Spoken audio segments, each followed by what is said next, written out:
అదే కాదు, ఒక వ్యూ ఇంకొక వ్యూ కూడా ఉంది, అది మళ్ళీ చెప్తా.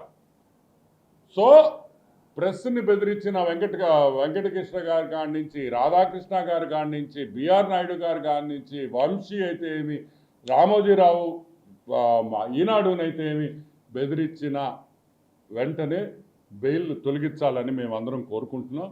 ఇంకొకటి కూడా, ఇటువంటి కేసులు చాలా ఉన్నాయి వైజాగ్లో. అమ్మా తల్లులారా, వాడేమైనా పాపిష్టి పనులు చేస్తుంటే బయటికి రండి, మేమందరం ఉండాం. అక్కల్లారా చెల్లెళ్ళారా బయటికి రండి, మిమ్మల్ని ప్రొటెక్ట్ చేసేదానికి అనితమ్మ గారు ఉన్నారని కూడా మీ హోమ్ మినిస్టర్, మీ మహిళ ఒక హోమ్ మినిస్టర్గా ఈరోజు తెలుగుదేశం ప్రభుత్వంలో ఉంది. ఆ అనిత గారు మిమ్మల్ని కాపాడొద్దని కూడా నేను మనవి చేస్తున్నా. దేనికి భయపడాల్సిన అవసరం లేదని. ఇటువంటి మంత్రులు చాలా మందికి కూడా ఈరోజు ప్రభుత్వంలో ఉన్నారు, ప్రభుత్వంలో ఉన్నారు. వీళ్ళందరూ వైసీపీ ప్రభుత్వం ఉన్నప్పుడు ఆడవాళ్ళ మీద చేసిన అరాచకాలు మంత్రులు గింత్రులు ఎవరున్నా సరే దయచేసి కంప్లైంట్ చేయండి, యాక్షన్ తీసుకుంటామని కూడా నేను మనవి చేస్తున్నా. నాకు కూడా పర్లేదు, డైరెక్ట్గా అనితమ్మ గారికి ఒక ట్వీటో ఒక మెయిల్ పెడితే కూడా చాలని కూడా మీకు మనవి చేస్తూ ఉన్నాను. Yes, who is the father అనేది తొందరగా తేలాలి. Who is the father of the child is the mystery. ఆ మిస్టరీ బయటకి వచ్చేస్తే అన్ని విషయాలు బయటకు వస్తాయి. వెంటనే విజయసాయి రెడ్డి డిఎన్ఏ టెస్ట్కి ఒప్పుకోవాలి, డిఎన్ఏ టెస్ట్కి ఒప్పుకోవాలి. అప్పుడే కానీ ఈ వివాదం సద్దుమణగదని కూడా నేను మనవి చేస్తాను. ఈరోజు ఆ ఎస్టీ కుటుంబానికి, శాంతి గారికి కానీ మదన్ మోహన్కి కానీ వాళ్ళిద్దరూ మళ్ళీ కలిసి వాళ్ళు సంతోషంగా వాళ్ళు ఉండాలని నేను మనస్ఫూర్తిగా తెలుగుదేశం పార్టీ కోరుకుంటున్నాను.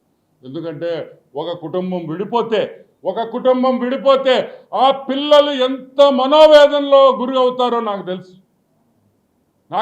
నేను చూసిన కేసులు జరిగిపోయింది. ఈరోజు మదన్ మోహన్ గురించి మనం చాలా గొప్పగా చెప్పుకోవాలి. ఒక నవోదయ స్టూడెంట్ అంటే ఈరోజు నవోదయ స్కూల్స్లో ఈరోజు వ్యక్తికి ఎంత క్యారెక్టర్ నింపి బయటికి పంపిస్తున్నారో మదన్ మోహన్ గారిని చూస్తే తెలుస్తుంది. ఎందుకు తెలుసా? ఈరోజు నేను 1,60,00,000 ఒప్పుకున్నాడంటే మదన్ మోహన్ ఒక సెంట్రల్ గవర్నమెంట్ ఆఫీసరు, ఆయనకు ఉద్యోగం పోయే అవకాశం కూడా ఉంది. అవునా కాదా? అయినా కూడా బయటకు వచ్చి చెప్పాడంటే hats off to his integrity. Hats off Madan Mohan గారు, హ్యాట్స్ ఆఫ్ మీకు, హ్యాట్స్ ఆఫ్. అంతే, మీ ఆనెస్టీకి మీ ఇంటిగ్రిటీకి మీరు వచ్చి బయట చెప్పుకున్నారు చూడు, ధైర్యంగా మాట్లాడారు కదా, హ్యాట్స్ ఆఫ్ అని కూడా నేను మనవి చేస్తా ఉన్నాను. సో మేమందరం వెయిట్ చేస్తున్నాం. ఇక్కడ క్రూషియల్ పాయింట్, పూజకి పనికొస్తాడా, పూజకి పనికిరాడా? పూజకి పనికిరాడా డిఎన్ఏ టెస్ట్లో తేలిపోతుంది.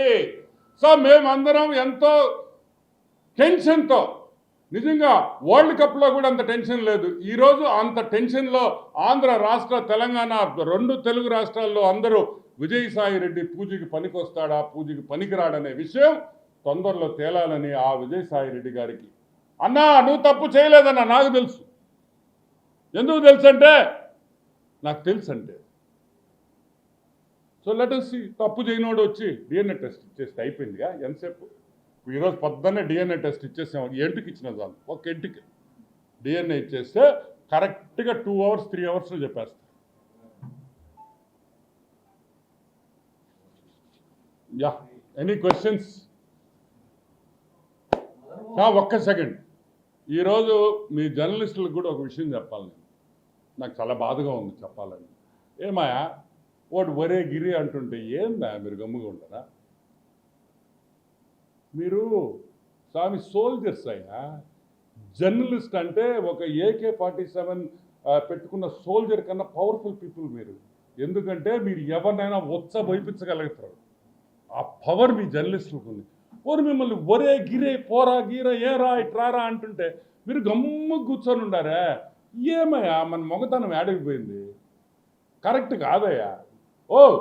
ఆత్మాభిమానం ఎప్పుడు సముకోబాకండి, ఎవడేం చేయలేడయా. అది ఉన్న రోజులు మీరు పులులుగా ఉండండి, వేటలో ఉండాలి మీరు. వాడు ఒరే గిరే అంటుంటే మీరెందుకు గమ్ముగా ఉంటారు? మేమంటే మీరు గమ్ముగా ఉంటారా? ధర్నా చేస్తారు. అది మంచి పద్ధతి కాదు. మీ సెల్ఫ్ రెస్పెక్ట్ మీరు మెయింటైన్ చేసుకోండి. ఎందుకంటే ఇదేదో మేము తిట్టడంలా, అన్నదమ్ముళ్ళలాగా ఉంటాం. అట్లీస్ట్ నెల్లూరు ప్రెస్ అయితే ఏవి, అమరావతి ప్రెస్ అయితే మేమందరం అన్నదమ్ముళ్ళలాగా ఉంటాం, అందరూ ఏ ఛానల్ అయినా కానీ. సో నాకు నిజంగా ఆ విధంగా మిమ్మల్ని మాట్లాడుతుంటే నాకు చాలా బాధ కలిగింది. సో నేను చెప్పాల్సి వస్తుంది. Any questions? రాజకీయ నాయకులు జర్నలిస్టులు అంటే ఎప్పుడు చూస్తూనే ఉంటారు.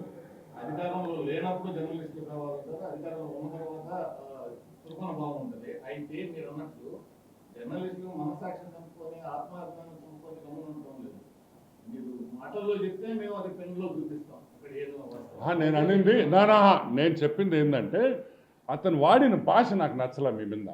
అది తిరగబడబల్లా మనం we should counter it. It's not correct. ఎందుకంటే రేపు ఇంకొకరు అదే చేయకూడదు. It's not correct. ఇప్పుడు జర్నలిస్టులు అంటే ఎవరు? అందరూ ఉద్యోగాలు చేసేవాళ్ళే, చదువుకొని వచ్చిన వాళ్ళే, జర్నలిజం స్కూల్స్కి పోయి వచ్చిన వాళ్ళే. నేను చిన్నోళ్ళు కాదు కదా.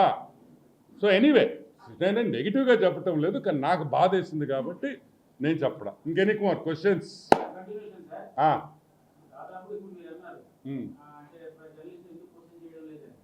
క్వశ్చన్ చేయడం వల్ల హలో నేను జర్నలిస్టులు క్వశ్చన్ చేయను. అదే నువ్వు అర్థం చేసుకోవాలా. ఆయన భాష బాగలేదు, మీరు ఎందుకు గమ్ముగా ఉన్నారు ఆ విధంగా మాట్లాడేటప్పుడు అని అన్నా. అదే స్టాండ్ బై ఇట్. అది నాకు నచ్చలే.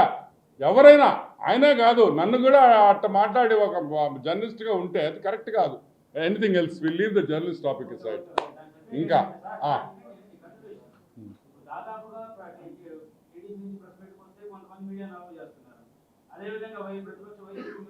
we'll let not divert the subject. The subject, no, 1 minute. Subject is Vijay Sai Reddy. Any questions on Vijay Sai Reddy? అడగండి.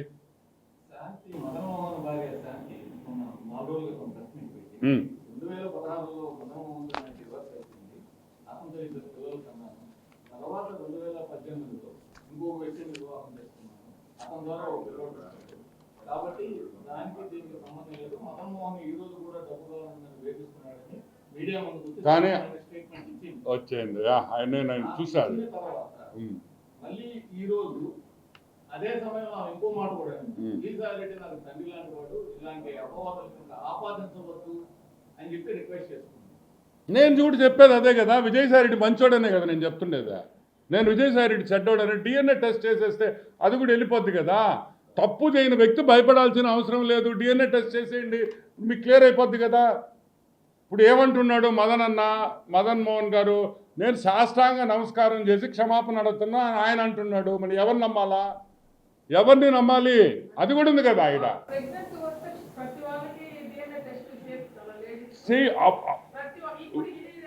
నేను అనేది ఒకటే.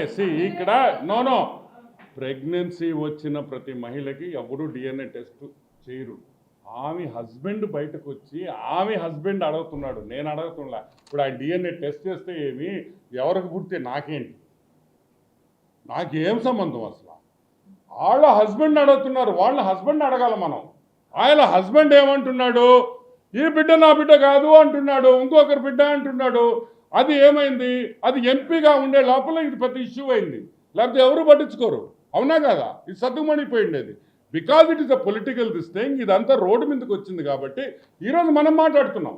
లేకపోతే ఇదేమన్నా మనకు సంతోషమా? ఊళ్ళో వాళ్ళ కుటుంబాల గురించి మాట్లాడుకునేదానికి ఏమైనా అర్థం ఉందా? మాకేం సంబంధమా? మాకు సంబంధమే లేదు.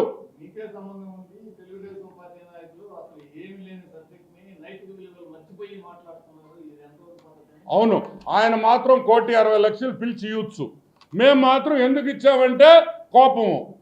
ఏందయ్యా ఇది? మాకు అర్థం కాదు. అపోజిషన్లో ఉన్నప్పుడు మమ్మల్ని తిడుతురి, రూలింగ్ పార్టీకి వచ్చినా మమ్మల్ని తిడుతురి. అన్నీ మా తప్పే అంటే మేము ఎందుకు ఒప్పుకుంటాం?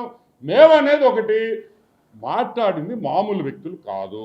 ఒక సెంట్రల్ గవర్నమెంట్ ఎంప్లాయీ, ఒక స్టేట్ గవర్నమెంట్ ఎంప్లాయీ, ఇద్దరు group 1 officers. They are not children. ఏదో చిన్నపిల్లకాళ్ళు దారిలో పోయేవాళ్ళు చెప్తే చెప్తూ కొడతారు, ఎవరన్నా ఒప్పుకోరు కదా. వీళ్ళు ఆఫీసర్స్, చదువుకున్న వాళ్ళు, గ్రూప్ 1 పాస్ అయ్యారు, అమెరికాకు పోయి 1.5 సంవత్సరం పాపం అతను చదువుకొని వచ్చాడు, ట్రైనింగ్ అయ్యి వచ్చాడు. అటువంటి వ్యక్తి మాట్లాడినప్పుడు ఈరోజు పబ్లిక్ లైఫ్లో మనం మాట్లాడకుండా ఉంటామా? అని అడుగుతున్నా. ఉంటామా? ఉండము. న్యాయం చేయమని అడుగుతున్నాడు అతను. న్యాయం చేయండి నాకు అని అడుగుతున్నాడు. న్యాయం చేయాల్సిన బాధ్యత మన మీద ఉంది. ప్లస్ ఇదే సమయంలో మదన్ మోహన్ ప్రెస్ మీట్ లో కూడా నేను అమెరికాలో స్కాలర్షిప్ చదువుకునేదానికి స్కాలర్షిప్ కూడా విజయసాయి రెడ్డి సహాయం చేశారు, నాకు చాలా మంచి వ్యక్తి ఆయన చెప్పాడు. ఆయన మీద ఇట్లాంటి అపవాదులు రావడం నాకు బాధగా ఉంది, నా భార్య ద్వారానే విషయం తెలియాలా అని చెప్పి ఆయన అది కాదబ్బా, ఆయన క్లియర్గా చెప్తున్నాడు. విజయసాయి రెడ్డి చాలా మంచోడు అంటున్నాడు. ఆనం వెంకటరమణారెడ్డి కూడా విజయసాయి రెడ్డి సూపర్ అంటున్నా. ఎందుకంటే కొన్ని విషయాలు మీకు ఎవరికి తెలియని నాకు తెలుసు కాబట్టి. అతను తప్పు చేయలేడని నేను అంటుంటే దానికనే విజయన్న సాయిరెడ్డి నువ్వు రారా నాయన, నువ్వు వచ్చి డిఎన్ఏ చేసేస్తే అయిపోద్ది విషయం, నువ్వు ఎందుకు భయపడుతున్నావు అంటున్నా. తప్పు చేయని వ్యక్తి ఎందుకు భయపడాలి? నో, వద్దు, భయపడొద్దనా. నువ్వు నెల్లూరు రా, తొడగొట్టు. తప్పైతే ఇంకో తడగొట్టాం, దానిదే ఉంది కానీ తొడదే ఉంది. Come on, okay, will wind up. Anything else?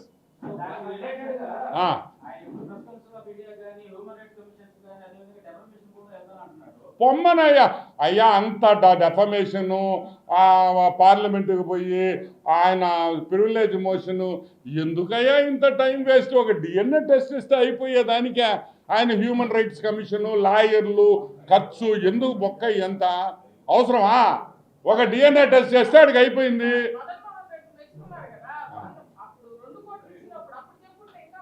ఆయన ఎందుకు చెప్తాడమ్మా తల్లి? ఆయన మనస్సు ఇరిగిపోయింది కాబట్టి చెప్పాడు, లేకపోతే ఎందుకు చెప్తాడు? ఎవరికైనా మనసు ఇరగద్దు కదా. ఎందుకు రాలే చెప్పాడు కూడా, అది కూడా నేను